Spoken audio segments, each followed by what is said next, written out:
제가 오늘 아침에 영어 예배를 마치고 나서 밖에 나가 보니까요, 해가 떠 있는 거예요. 지금은 조금 이제 구름이 많이 꼈는데 아까 오전에는 해가 좀 떠 있었습니다. 그런데 이제 전화기를 통하여서 셀폰을 통해서 날씨를 한번 확인하는데 지금 이 시각에 온타리오 쪽 지역에 비가 내리고 있다라고 뜨는 거예요. 그러니까 저희가 지금 온타리오에 있잖아요. 비가 내린다라고 얘기하는데 비가 안 내리고 지금 해가 떠 있는 거예요. 저쪽 멀리 보니까 저 멀리 먹구름이 다가오는 게 보이면서 아마 저쪽에는 비가 지금 내리고 있겠구나라는 생각을 해보게 되었습니다. 우리가 삶을 살다 보면 그러한 때를 보낼 때가 있을 것 같아요. 해가 쨍쨍하게 뜨는 것 같은데 그렇게 보이지만 정작 나의 마음에는 어두운 먹구름이 드리워져 있고 빗물이 비가 흘러내리는 그러한 때를 경험하게 될 때가 있습니다. 교회에서도 마찬가지입니다. 성도가 성도에게 서로가 교제하고 인사할 때 다들 웃는 얼굴로 웃음을 띠면서 서로 인사합니다. 그렇게 우리 모두 다 웃는 얼굴로 인사하고 계시지만 누군가의 마음속에는 지금 비가 내리고 있는 분들도 아마 계시리라 생각을 해봅니다. 겉으로는 보기 좋고 겉으로는 아름다워 보이지만 속에서는 많은 상처와 많은 아픔으로 말미암아 고통당하는 사람들이 분명하게 있다는 것입니다. 그런 분들을 살피기 위해서는 우리는 조금 더 깊이 대화할 수 있어야 하고 그분들에게 더욱 가까이 나아갈 수 있어야 합니다. 예전에 세바시라고 하죠. 세상을 바꾸는 시간에 스타 강사로 나온 김미경 교수가 이러한 이야기를 하는 걸 들었습니다. 자녀들에게 너무나 나무라지 말아라 라는 이야기를 하는데요. 왜 나무라느냐? 부모의 입장에서 어른의 입장에서 보았을 때에 자녀들이 힘들고 어려운 일들을 경험하잖아요. 힘들고 어려운 일들을 이제 이야기하면은 부모 입장에서는 그게 무슨 뭐가 힘든 일이냐라고 이야기하며 또 자녀들이 지금 징징거린다라고 생각하면서 자녀들을 나무랄 때가 많이 있다고 합니다. 답답해한다는 거죠. 별일 아닌 것 가지고 왜 이렇게 힘들어하느냐. 이제 그만 일어나서 이제 네가 할 일 해야지, 공부해야지. 자녀들에게 나무랄 때가 있다는 것입니다. 그렇게 자녀를 양육하다 보면 어떻게 되느냐? 자녀의 자존감은 완전하게 땅에 떨어지고 만다라고 하는 것이죠. 그래서 그 순간에 부모로서 어떻게 해야 하느냐 하면은 자녀가 만약 지하 10층에 앉아 있으면 지하 10층까지 함께 내려가거나 지하 11층까지 부모가 내려가서 자녀들을 올려주고 세워주어야 한다는 것입니다. 자녀는 지하 10층에 앉아 울고 있는데 부모가 지상 1층에서 자녀를 내려다보며 안타까워하면서 나무라는 말을 해봤자 자녀들에게는 아무런 도움이 되지 않는다라는 것이죠. 결국 그들을 정말 이해해주고 그들을 위로해주고 세워주기 위해서는 그 자리에 함께 내려가 앉아 보아야 한다라는 것입니다. 때로는 우리가 쉽게 다른 이들을 판단할 때가 있습니다. 뭐가 그렇게 힘들어요? 뭐가 그렇게 어려워요? 왜 그것 가지고 지금 낙심합니까? 라는 마음 들 수 있습니다. 하지만 그런 마음들이 들 때마다 우린 스스로 조심해야 되겠다라는 마음을 가지셔야 될 거예요. 내가 정말 그 사람의 자리에 가서 앉아 보아야지, 내가 그 사람이 처한 상황에 가 보아야지, 이 사람이 얼마나 힘들고 눈물 나는 순간을 경험하는가, 그때에서야 우리가 깨달을 수가 있다는 것입니다. 우리가 함부로 이제 그만 일어나십시오, 언제까지 거기 있을 겁니까? 라는 것 말하는 것조차도 조심스럽게 해야 하는 부분이다라는 생각을 우리 모두가 해야 하지 않을까라고 생각하고요. 그와 동시에 예수님께서 하신 게 바로 그와 같았습니다. 예수님께서 하늘 보좌 높은 곳에서 불평하고 낙심하고 예수님의 하나님으로부터 멀어져 있는 이스라엘 백성들 또한 온 인류들에게 정죄하시고 벌을 주시는 것만 하셨다라고 한다면 인간들은 결코 용서받을 수도 없고 회복되어질 수도 없었을 것입니다. 하지만 예수님께서는 가장 높은 곳에서 가장 낮은 곳으로 임하셨고 세상으로 임하신 것만으로 부족하여서 가장 비천해 보일 수 있는 말구유에 태어나시면서 온 인류를 품으실 수 있는 준비를 하셨다라는 것을 우린 성경을 통하여 분명하게 알고 있습니다. 예수님께서 하신 것은 그 더러운 죄악된 곳에서 너희들은 거룩해져라, 그곳에서 빠져나와라, 그들에게 밧줄을 던져주시는 것이 아니라 직접 그 죄악이 가득한 세상에 뛰어드셨다라는 것이죠. 그렇게 우리를 세워주셨고 그렇게 우리를 건져내어 주신 분이 바로 예수 그리스도라는 것을 우리는 늘 기억해야 합니다. 내가 그것을 알았을 때 상대방을 대하는 우리의 마음의 자세도 달라지겠죠. 그들을 건져내어 주기 위해서 단순히 손을 내밀고 무엇인가 도움의 손길을 주는 것으로 끝나는 것이 아니라 그들과 함께 내려가서 같이 울어주고 같이 아파하고 같이 마음 써주는 일들을 감당하게 될 때 진정한 회복이 그 자리에서 일어나게 된다는 것입니다. 바로 이와 같은 놀라운 사랑의 교제가 일어나는 우리 온타리오 교회가 되기를 주님의 이름으로 간절히 축원드립니다. 요즘에 여러 가정들을 신방하고 있는 중에 있습니다. 신방하면서 성도님들의 얼굴을 살펴보고 또한 그들과 마주하며 여러 가지 이야기를 나눕니다. 그러면서 각 가정마다 제가 동일하게 짧게 한 말씀을 전하는데요. 시편 42편 말씀입니다. 그 시편 42편에 어떤 말씀이 기록되어 있느냐 하면 너희들은 근심하지 말고 낙심하지 말고 실망하지 말고 너희 하나님께 소망을 두라 라고 이야기합니다.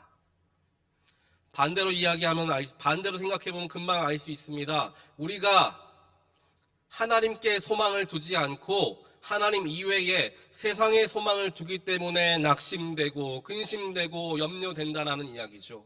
반대로 이야기하면 우리 가운데 근심이 있다면, 실망함이 있다면, 또한 걱정이 있다라고 한다면 나는 지금 어디에 소망을 두는가를 분명하게 직시할 수 있어야 합니다. 내가 물질에 소망을 두는 삶을 살아간다면 내 삶에 물질이 없어지면 근심되고 걱정되게 되는 것이죠. 인간 관계에 내가 소망을 두고 있으면 사람과의 관계가 틀어지면서 내 마음에 근심이 찾아옵니다. 또 교회에 우리가 소망을 두고 있으면 교회에 여러 가지 어려움과 문제가 생겼을 때 내 마음이 흔들립니다. 우리는 그래서는 안 된다라는 것이죠. 우리가 붙들어야 할 분, 우리가 온전하게 소망을 담아야 할 분은 하나님 한 분밖에 없다라는 것을 우리가 반드시 기억해야 다른 사소한 일들, 세상적인 일 때문에 흔들리지 않을 수 있다라는 것입니다. 내 마음에 근심이 있다면, 내 마음에 염려와 걱정이 들어차 있다면 시편 42편 말씀을 꼭 생각해 보시길 바랍니다. 나는 지금 어디에 소망을 두고 있는가? 내가 왜 지금 마음이 아픈가? 생각해 보아야 한다는 것이죠. 그렇게 우리가 생각해 봤을 때 내가 지금까지 하나님보다 더 사랑했고 하나님 이외에 소망을 두었던 우상과 같은 것들이 나의 삶에 많았구나라는 것을 금방 발견하게 될 것입니다. 그 순간 내 마음속에 부끄러움이 찾아오겠죠. 그러면서 하나님께 엎드리는 것입니다. 그러한 능력의 말씀, 그러한 하나님의 인도하심과 은혜가 바로 오늘 이 주일에 우리에게 선포되어지는 말씀이 되기를 간절히 소원합니다. 그러한 마음으로 하나님을 바라보고 그런 마음으로 상대를 바라보게 될 때, 또한 그러한 마음으로 교회를 바라보게 될 때 우리의 마음은 분명하게 달라지게 되어 있고 또한 우리의 시선은 변화되어지게 되어 있습니다. 오늘 허락되어진 하나님 말씀 마태복음 5장을 보게 되면 예수님께서 이야기하죠. 산상수훈입니다. 제자들에게 어떻게 살아야 한다, 예수 그리스도의 제자들은 어떻게 살아야 된다라고 말씀하시면서 이제 이야기하는 장면이죠. 처음 읽었던 38절 보니까 세상에서는 눈은 눈으로 갚고 이는 이로 갚아라 라고 말하지만 너희들은 그렇게 하지 말아라 라는 것입니다. 너희들은 누구를 말합니까? 예수를 따르는 사람들, 즉 나를 따르는 사람은 눈은 눈으로 이는 이로 갚는 그러한 일들을 하지 말고 다른 사람들에게 맞서지 말아라. 성경 39절은 오늘 본문에서는 이야기합니다. 그런데 이게 굉장히 어렵다라는 거 다들 잘 아실 거예요. 누군가가 나에게 잘못하면 똑같이 갚아주려는 마음들 우리에게 있을 수 있습니다. 팬데믹을 거쳐오면서 우리도 모르게, 나도 모르게 내 마음속에 알지 못하는 분노가 쌓인 사람들이 많아요. 왜냐하면 팬데믹으로 인하여서 여러 가지 삶의 경제적인 어려움이 찾아올 수 있고 관계와 여러 가지 심리적인 문제가 생길 수 있는데 그 어디에 또 그 자신의 아픔의 원인을 탓을 돌릴 수가 없는 거죠. 누구 때문에라고 말하기도 어렵잖아요. 팬데믹이 온 것이기 때문에. 그렇기 때문에 다들 사람들의 마음속에 그러한 마음들이 차 있는 경우가 많다는 겁니다. 그러다 보니까 그런 게 어떻게 표출되느냐, 순간적으로 생기는 그 화를 다스리지 못하여서 거기에 나쁜 쪽으로 표현을 하면서 일이 생기는 것이죠. 그러니까 길에서 로드 레이지라고 하죠. 길에서 다투는 일들, 운전하다가 싸워서 서로 다투면서 운전하다가 둘 다 사망하게 되는 그런 일들이 정말 하루에도 몇 번씩 신문 기사에 올라옵니다. 내가 이만큼 당했으니까 너도 그만큼 당해봐라. 그게 맞는 것 아니냐라는 마음들이 우리에게 나도 모르게 쌓여져 있다는 사실입니다. 그때 예수님이 말씀하시는 것이죠. 너희가 나를 따르는 사람들이라면, 너희가 예수를 믿는 사람들이라면, 지금 우리에게 말하면 너희가 크리스천이라면 세상 사람들과 동일하게 행하지 말고 그들과 맞서지 말아라. 누가 내 오른쪽 뺨을 치거든 왼쪽 뺨마저 돌려대어라 라는 거예요. 상대방과 내가 얼굴을 마주하고 서 있는데 누군가가 내 오른쪽 뺨을 때린다. 여러분들 오른손으로 누군가 내 앞에 있는 사람의 얼굴을 때리면은 그 사람이 어느 쪽 얼굴을 때리게 됩니까? 저 왼쪽 얼굴을 때리게 되겠죠. 마주 보고 있으니까. 왼손잡이가 아닌 이상 그렇게 됩니다.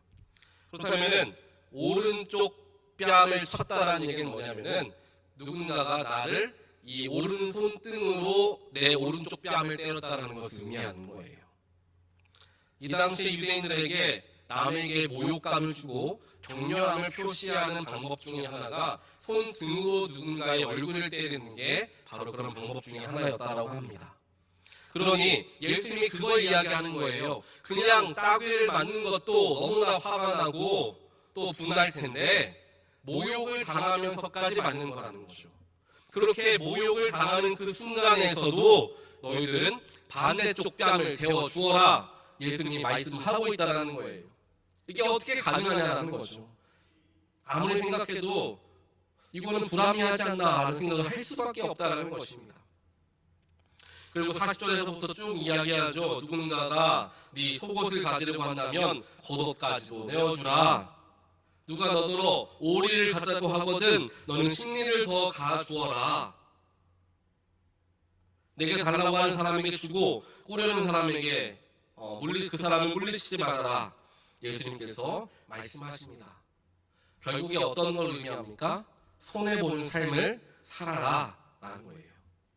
이기려고 하지 말고 네 것 찾아 먹으려 하지 말고 손해보려 하는 삶을 살아라.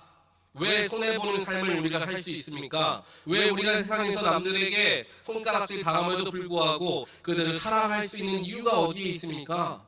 바로 우리는 하나님으로부터 예수로부터 세상 그 무엇과도 비교할 수 없는 놀라운 축복과 은혜인 구원을 받은 사람들이기 때문에 내 만약 통장 계좌에 수억만금의 돈이 들어있다고 한다면 남들에게 100불 200불 손해보는 것 전혀 아깝지 않을 것입니다.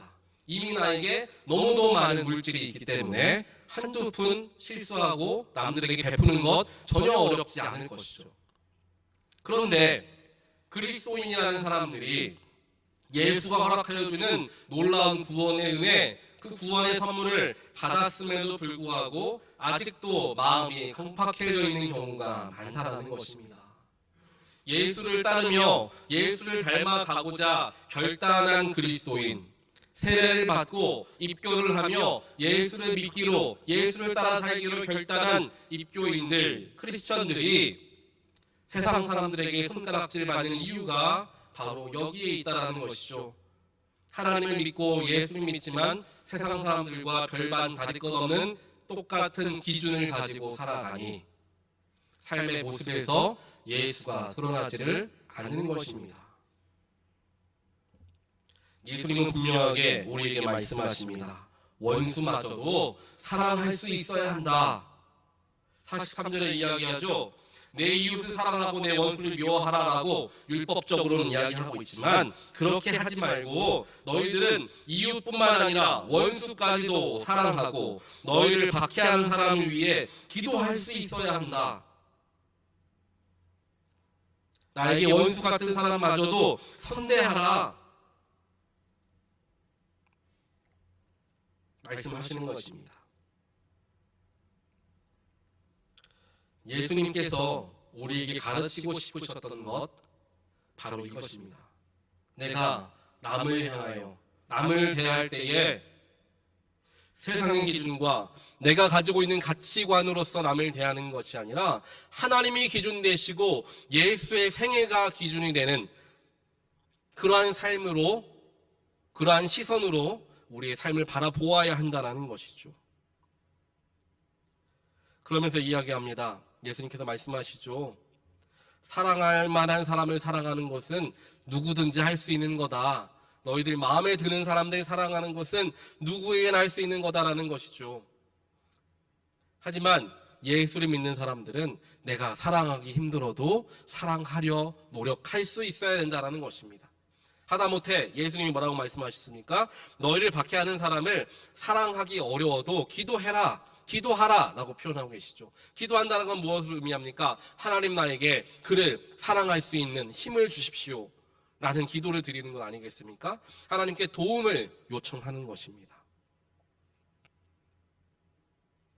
우리가 이러한 마음을 가지고 세상을 살아가는 것, 또는 교회 안에서 살아가는 것 너무도 중요합니다.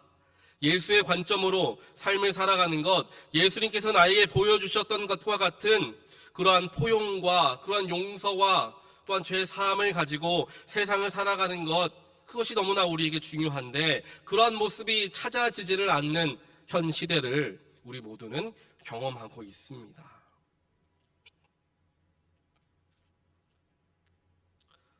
제가 요 근래에 많은 것을 놓고 기도하고 있습니다. 또 제 생각에 100%라고 말씀을 드릴 수는 없지만 한 80% 이상, 거의 90% 가까이 제 생각을 사로잡고 있는 것은 바로 우리 온타리오 교회입니다. 성도님들을 생각하고 교회를 생각하고 또한 연합감리교회를 생각합니다. 우리 다들 잘 아시는 이야기일 거예요. 연합감리교회, 우리 교회 주변에 있는 남가주에 있는 한인연합감리교회 중에 이 교회는 정말 성장한다. 와, 이 교회는 정말 부흥한다 라고 보여지는 교회가 안타깝게도 하나도 없습니다. 500명이었던 교회는 300명으로 줄고 300명이었던 교회는 150명, 200명으로 주는 일들이 일어나고 있습니다. 그렇다면 이 세상에 있는 모든 현대의 교회의 모두 공통적인 문제이냐? 그렇지도 않아요. 타 교단의 이야기를 하기는 좀 그렇지만 연합감리교 이외에 다른 한인교회들은 부흥하는 교회들이 있다라는 거예요. 팬데믹이 끝나고 성도들이 몰려가는 교회들이 있다라는 거예요. 그렇다면 무엇이 문제일까? 라는 고민을 많이 해보게 되었습니다. 아마 여러분들도 한번 생각을 해보시고 고민해 보시길 바랍니다. 무엇이 문제일까? 연합감리교회는 왜 성장하기가 어려울까? 시스템적인 문제가 있을 수도 있고요. 또한 마음가짐이 다를 수도 있으며 목회자가 파송되어지는 시스템의 문제가 있을 수도 있을 것이며 여러 가지 교인들의 마음들도 있을 수 있을 것입니다. 그런 것들을 살펴보았을 때 우리 지금 연합감리교인들이, 지금 한인연합감리교인들이 가장 가져야 할 마음은 하나님을 사랑하는 마음, 교회를 사랑하는 마음입니다. 아무래도 연합감리교회 같은 경우에는 교회 건물 자체가 교단에, 연회에 속해져 있습니다. 그러다 보니 이 교회가 내 소유라는 마음이 조금 덜하죠. 교인들이나 목회자들에게도 마찬가지입니다. 하지만 다른 교단 같은 경우에는 교회 건물이 그 교회에 속해져 있죠. 그렇기 때문에 교회가 고장나면은 또 교회에 보수할 곳이 있으면은 자신의 사비를 털어서 자신의 땀을 흘려가며 교회를 보수하고 또한 그 교회를 위하여서 평생을 섬기시며 나아가는 분들도 계십니다. 또한 교회를 새롭게 성전을 건축하면서 자신의 재산의 많은 부분을 헌금하며 그 교회를 함께 세우시는 성도님들도 많이 계시지요. 그러다 보니까 그런 차이에서 오는 교회가 나의 교회이다, 하나님이 나에게 허락하여 주신 교회이다 라는 마음과 생각들이 조금 적은 것도 사실입니다.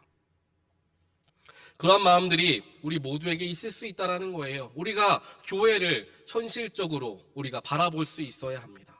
바라보았을 때 나의 마음가짐, 교회는 나에게 무엇인가를 생각해 볼 수 있겠죠. 한번 여러분 스스로에게 한번 물어보시길 바랍니다. 여러분들에게 우리 온타리오 교회는 어떠한 교회입니까? 하나님께서 2년도 좀 더 됐죠? 전에 우리를 이 교회에 보내신 이유가 무엇일까? 더 나아가서 하나님이 나를 이곳에 보내셨다라는 것을 나는 지금 믿는가? 이것만 한번 질문해 보시길 바랍니다. 그것보다 조금 더 들어가면 하나님이 나의 인생을 하나님의 때에 맞추어서 인도하고 계시는 계획 아래에 내가 살아가고 있다는 것을 나는 믿는가? 라고만 생각해 보더라도 모든 퍼즐이 맞추어지게 되어 있습니다. 여러분들 미국에 오신 것, 한국에서 떠나서 미국에 오신 것 결코 우연이 아닙니다. 하나님이 보내신 것이죠. 하나님에게 여러분들에게 사랑하는 아내와 남편을 주시고 자녀들을 허락하여 주시고 또한 먹고 살 수 있는 직업을 주신 분 하나님이십니다. 결코 우연적으로 얻어진 게 아니라 내가 노력해서 얻어진 게 아닙니다.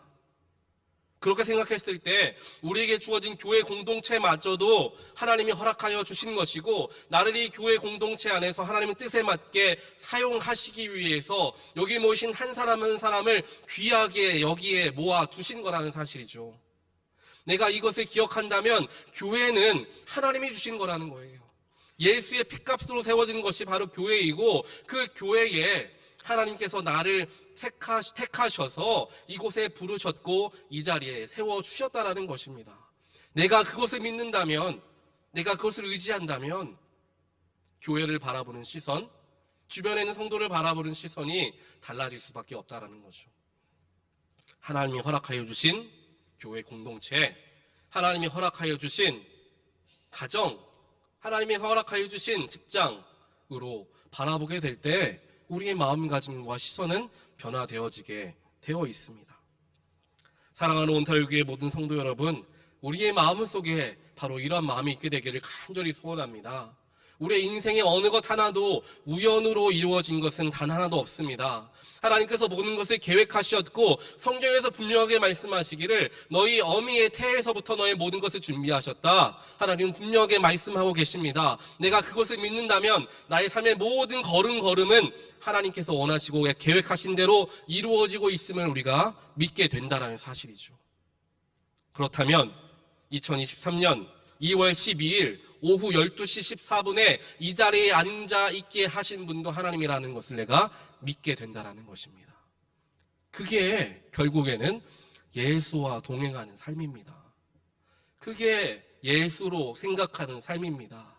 그게 하나님과 함께 살아가는 삶입니다. 사랑하는 성도 여러분, 그 마음 우리 꼭 가져야 합니다.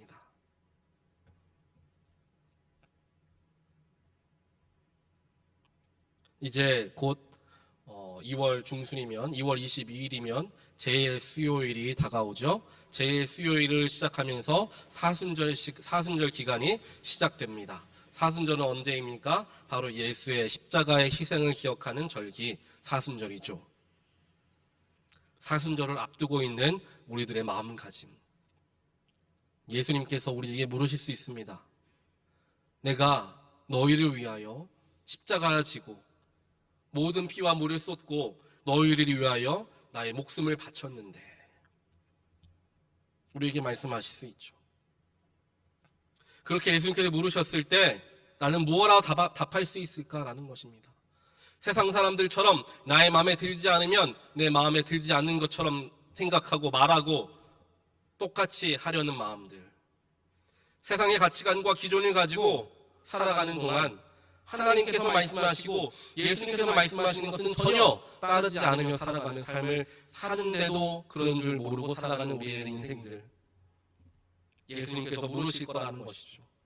내가 십자가에 찢겼던 것과 같이 너희도 십자가에 찢겨야 한다라는 것입니다. 이건 성경에 나와 있는 말씀이죠. 너희에게 주어진 십자가를 지고 따라와라. 그게 나를 따르는 길이다. 분명하게 얘기해 주셨는데 내 십자가는 지지 않으려고 편하게 가려는 마음, 쉽게 가려는 마음, 그게 예수를 따르는 것이라 착각하며 살아가는 우리의 삶 가운데 주님은 오늘도 다시 한번 우리에게 도전을 주십니다. 원수마저 사랑하라. 누가 너의 오른뺨을 때려도 똑같이 갚아주지 말고 왼쪽을 때려 대어주며 나아가 보아라. 그러면 상대방이 이 사람이 도대체 왜 이러나 생각해 볼 거 아니에요. 주님께서는 조금 더 큰 신앙을 우리에게 요구하십니다. 얼마 전에 말씀을 보는데요, 이찬수 목사님이, 분당 우리 교회 이찬수 목사님이 이러한 예화를 들은 걸 제가 들었어요. 그 목사님께서 이제 체육관을 가셨는데 체육관에 이제 한 3개월, 4개월 정도 이제 운동을 하셨다고 해요. 체육관에 가니까 운동하는 자세를 봐주시는 선생님이 한 명이 거기 상주하시면서 이제 회원들의 상태를 점검해 주시더라는 거죠. 자세를 봐주시다는 거죠. 근데 그 선생님이 앞에 지나갈 때마다 이찬수 목사님께서 자신이 잘하고 있다는 걸 선생님에게 보여주고 싶은 거예요. 칭찬받고 싶은 거죠. 그래서 정자세를 가지고 열심히 이제 바벨을 들어 올리는 그런 일들을 선생님 앞에서 했습니다. 선생님이 그걸 보시고 아저씨 참 잘하시네요 라고 얘기를 하시는 거죠. 목사님이신지 모르니까 아저씨 참 잘하시네요 라고 칭찬을 해주는데 그게 그 칭찬이 그렇게 듣기가 좋다라는 거, 기분이 좋아지더라는 거예요. 그 3개월 동안 계속 그 선생님 앞을 지나갈 때마다 열심히 그 선생님한테 잘 보이려고 바벨을 열심히 들어 올렸습니다. 그런데 처음 몇 번에는 와서 선생님이 칭찬해 주다가 조금 지나니까 아무 말도 안 하고 그냥 지나가더라는 거예요. 칭찬도 안 해주고 자신이 열심히 하는데. 그러다가 3, 4개월쯤 지났을 때 그때에도 그 앞에 선생님이 지나가길래 목사님이 열심히 정자세로 바벨을 들어 올렸습니다. 그러니까 선생님이 다가오시는 거예요. 그래서 선생님이 나 오늘이야말로 또 칭찬해 주시려나 보다 라고 기대하고 있었는데 그 선생님이 이렇게 얘기합니다. 아저씨는 운동하러 오신 지 4개월이나 됐는데 왜 처음 들었던 바벨 무게를 똑같이 들고 계세요? 라고 물어보시더라는 거예요. 4개월 동안 똑같은 무게의 바벨만 계속 들고 있었다라는 것은 운동하시는 분들은 알겠죠? 중량을 올려야지 이제 근육이 커지는 건데 중량을 올리지 않고 그냥 계속 하면은 그대로 형상주의밖에 되지 않는 거죠. 근데 그 선생님이 하신 말이 이 목사님에게 영적으로 다가오셨다는 거예요. 우리의 신앙생활도 마찬가지다라는 것입니다. 우리가 신앙생활을 1년, 5년, 10년, 20년, 30년 신앙생활을 하면 할수록 해를 거듭하면 거듭할수록 우리의 신앙의 무게가 날마다 올라가야 한다는 것입니다. 하나님께서는 그런 것들을 우리에게 원하실 때가 있다는 것이죠. 항상 동일하게 우리가 기도할 때마다 기도를 들어주시면 얼마나 좋겠습니까? 하지만 때로는 하나님께서 처음 하나님께 나와 하나님을 믿으면 기도를 잘 들어주시는 것과 같은 때를 보내다가 조금 시간이 지나면서 기도가 잘 응답되어지지 않는 것과 같은 때를 경험할 때가 있습니다. 그리고 원망하죠. 하나님, 누구누구는 저렇게 축복해 주시고 누구누구에게는 저렇게 큰 은혜를 주시면서 내 기도 왜 이렇게 안 들어주시니까 하나님 원망할 때가 생긴다는 것입니다. 하지만 그때 실망하지 말고 오히려 감사해야 한다는 것이죠. 하나님께서 우리 믿음의 분량이 성장한 것을 보시고 우리를 더 훈련시키시면서 더 높은 자리로 올라오게 하시기 위해서 때로는 기도를 들어주시지 않을 때도 있고 조금 늦게 들어주실 때도 있다라는 것을 우리가 경험하게 되는 때이기 때문에 감사할 수 있어야 한다는 것입니다. 저희 가정이 한 4개월, 5개월 동안 매일 오후 3시에 알람을 맞춰놓고 기도 제목을 3개를 놓고 기도를 계속해서 해왔습니다. 그 기도가 좀 응답되어지기를 간절하게 바라고 기도뿐만 아니라 해야 하는 모든 것도 굉장히 열심히 준비하고 있었습니다. 그런데 엊그저께 저희 아내와 함께 이야기를 하는데 그 기도 제목이 세 가지 모두가 하나도 응답되어진 게 없는 것을 발견하게 됐어요. 다 하나도, 정말 하나같이 하나라도 응답되어지면 좋을 텐데 세 가지가 다 응답되어지지 않는 것을 보게 되었습니다. 그런데 감사하게도 그 속에서 실망감이 찾아오기보다는 감사함이 찾아왔던 이유가 뭐냐면은 우리가 열심히 했잖아, 우리가 열심히 하나님께 또 매달렸잖아 라는 것 때문에 실망감이 적어졌다는 것을 경험하게 되었습니다. 왜냐하면 하나님께 간절하게 기도하며 나아갔으니까 내가 바라는 대로 되지 않는다 하여도 하나님이 원하시는 다른 길이 있다는 것을 경험할 수 알기 때문에, 믿기 때문에 그 속에서도 감사할 수 있는 것이죠. 이것이 바로 결국에는 날마다 성장되어지는, 그리 아니하실지라도 감사할 수 있는 믿음이 되어진다는 것을 다시 한번 생각해 보게 되었던 것 같습니다. 사랑하는 온타일교회 모든 성도 여러분, 거룩한 주일에 주 앞에 나와 예배하는 것, 또한 이 자리에서 오늘 마태복음 5장 말씀을 듣는 것, 또한 옆에 앉아 계신 성도님들과 함께 예배하고 친교하는 것, 그 모든 것 우연이 아닌 것을 기억하시면서 나의 모든 것은 하나님 손에 있습니다. 예수를 닮아가기 위해 손해보는 것도 감수할 수 있는 넉넉한 믿음, 마음 주시옵소서. 기도하게 되는 모든 분이 되시기를 주님의 이름으로 간절히 축원드립니다. 기도하겠습니다.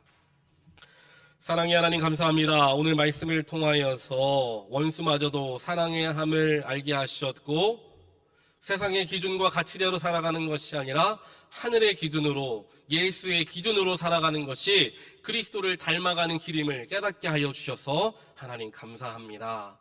때로는 나의 마음속에 실망과 근심과 염려가 가득할 때가 있습니다. 하나님, 그때에 우리는 하나님을 원망하는 사람으로 남겨지는 것이 아니라 내가 하나님보다 더 원하고 바라고 사랑했던 것이 있었구나 라는 것을 깨우치며 하나님께 회개할 수 있는 그러한 사람들 되게 하여 주시옵소서. 하나님께만 소망을 두게 하시고 하나님만 의지하고 바라보는 믿음의 사람들 되게 하여 주시어서 하나님 이외에, 하나님 아래에 있는 작은 일들로 말미암아 힘들고 어려운 일이 다가온다 할지라도 그 속에서 낙심하기보다는 하나님께서 모든 것을 주관하시고 이끄시니 그래도 감사합니다, 그리 아니하실지라도 감사합니다 라는 귀한 고백이 나의 마음 가운데서, 나의 입술에서 터져 나오게 되는, 또한 그러한 교인들이 모여서 하나님을 예배하는 그러한 귀한 우리 온타리오 공동체가 되어질 수 있도록 하나님 축복하여 주시옵소서. 이 모든 말씀 예수 그리스도 이름으로 간절히 기도합니다. 아멘.